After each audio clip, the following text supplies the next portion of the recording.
ಸಂಕೇಶ್ವರದ ಅನಂತ ವಿದ್ಯಾನಗರದಲ್ಲಿರುವ ಆದ್ಯಶ್ರೀ ನಿಜಲಿಂಗೇಶ್ವರ ಶಿಕ್ಷಣ ಸಂಸ್ಥೆಯ ವತಿಯಿಂದ ಆಯೋಜಿಸಲಾಗಿದ್ದ ವಾರ್ಷಿಕ ಸ್ನೇಹ ಸಮ್ಮೇಳನ ಸಪ್ತಸ್ವರ 2026ರ ಕಾರ್ಯಕ್ರಮವು ಅತಿ ವಿಜೃಂಭಣೆಯಿಂದ ನೆರವೇರಿತು.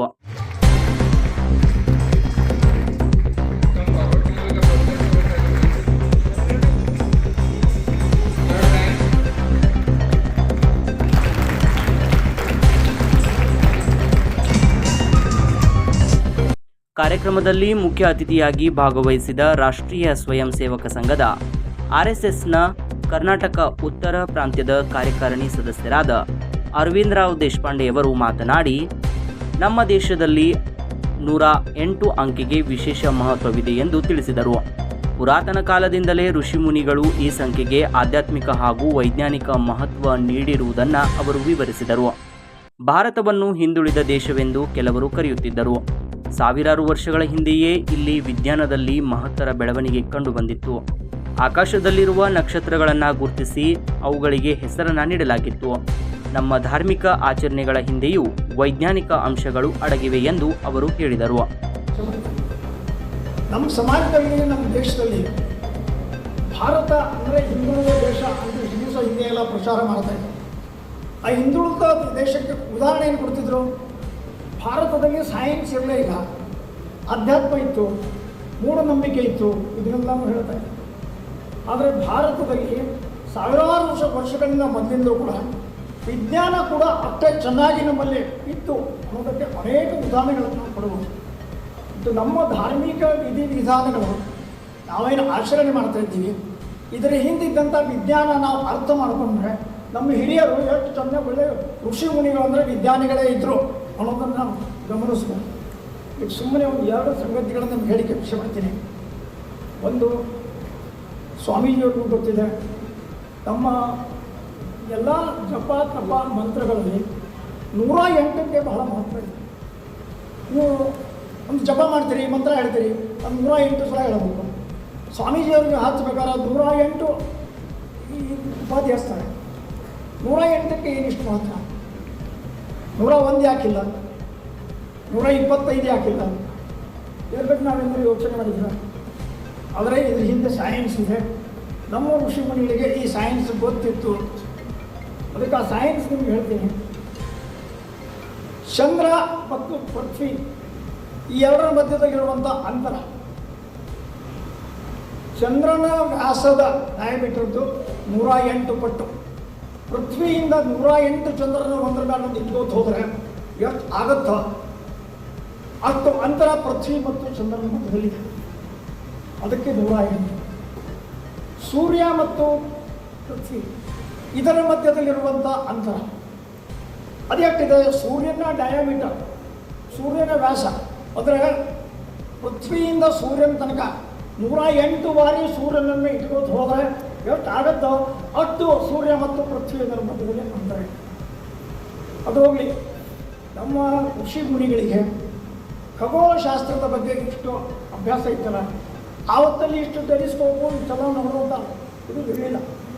ಆದರೆ ಆಗಲೂ ಕೂಡ ಆಕಾಶದಲ್ಲಿರುವಂಥ ನಕ್ಷತ್ರಗಳನ್ನು ಗುರುತಿಸಿ ಆ ನಕ್ಷತ್ರಗಳಿಗೆ ಹೆಸರು ಕೊಟ್ಟು, ಅಶ್ವಿನಿ, ಭರಣಿ, ಕೃತಿಕಾ, ರೋಹಿಣಿ, ನಮ್ಮ ಶಾಲೆಗಿದ್ದಾಗ 27 ನಕ್ಷತ್ರ ಕಲಿಸ್ತೀವಿ.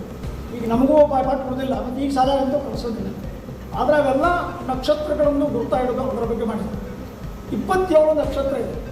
ಯಾರಿಗೆ ಸ್ವಲ್ಪ ಜ್ಯೋತಿಷ್ಯದ ಬಗ್ಗೆ ಇದ್ರ ಬಗ್ಗೆ ಗೊತ್ತಿದೆ, ಒಂದು ನಕ್ಷತ್ರಕ್ಕೆ 4 ಪಾದ ಬರ್ತದೆ. 27 ಗುಣಿಲೆ 4 ಎಷ್ಟೇ?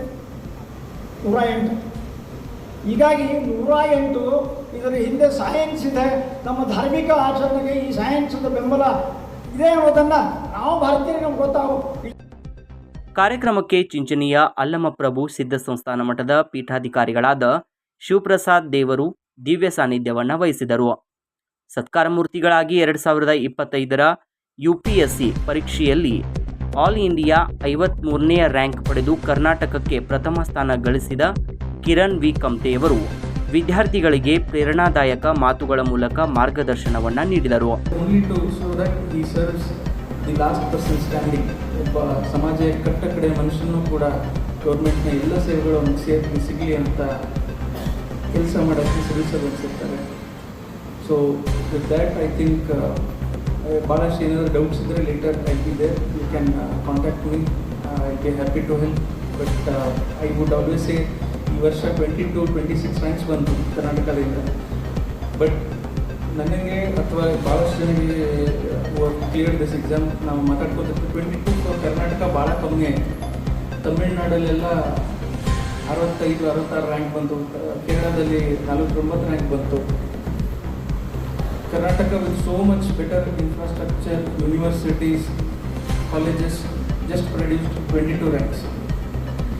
ಇದು ಆ್ಯಕ್ಚುಲಿ ನಾವು we should not be proud of this number. My goal, the dream I see is 22 next time. It should only come from North Karnataka and at least 50 ranks from Karnataka next year. And I think you have a lot of role to play in that.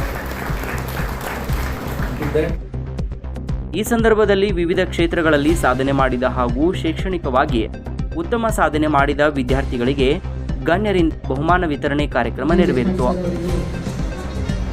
ಮನಪೂರ್ವಕ ಅಭಿನಂದನೆಗಳು.